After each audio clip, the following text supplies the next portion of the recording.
बच्चों, आज की कहानी का शीर्षक है झिझकती जंगल।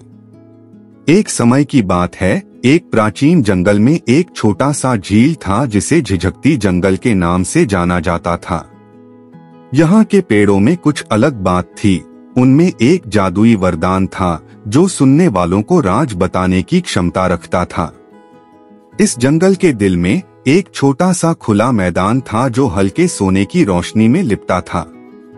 यहाँ घास हमेशा हरा भरा रहता था और फूल हरे रंग में खिले होते थे। कहा जाता था कि पेड़ों के बीच की हल्की हवा में परी की हंसी सुनाई देती है।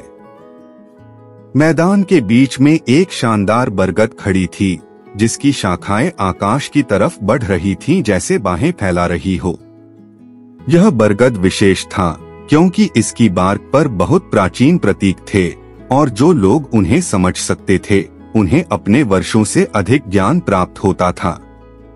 इस जंगल में एक स्वच्छ बुलबुले से बहती हुई धारा थी जिसे सपनों की धारा कहा जाता था। इसके पानी सूरज की रोशनी में चमकता था और इसके किनारे की हरी भरी वनस्पति आत्मा में चमकती थी।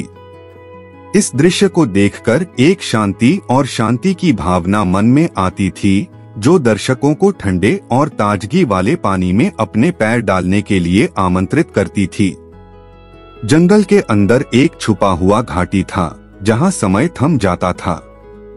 वहां हवा में जादू भरी थी और फूलों की भीड़ वहां कहीं भी नहीं देखी जाती थी।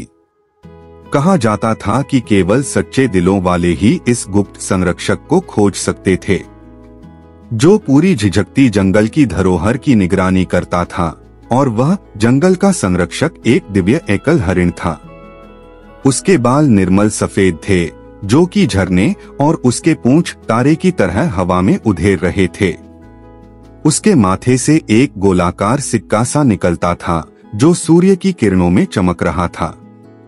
उस एकल हरिण की आंखों में ज्ञान और दया की ज्योति थी जो जंगल को संरक्षित रखता था और यह सुनिश्चित करता था कि इसका जादू कई पीढ़ियों के लिए बरकरार रहे। बच्चों, इस कहानी से यह सीख मिलती है कि असली जादू प्रकृति की सुंदरता और दया की शक्ति में निहित है। इसलिए हमें अपने आसपास की दुनिया के अद्भुत प्राकृतिक संसार का सम्मान तथा आने वाली पीढ़ियों के लिए पृथ्वी के धन की संरक्षण भी करना चाहिए। और ऐसी ही और मजेदार कहानी सुनने के लिए do subscribe my channel fun cartoons. Also do like and share this video.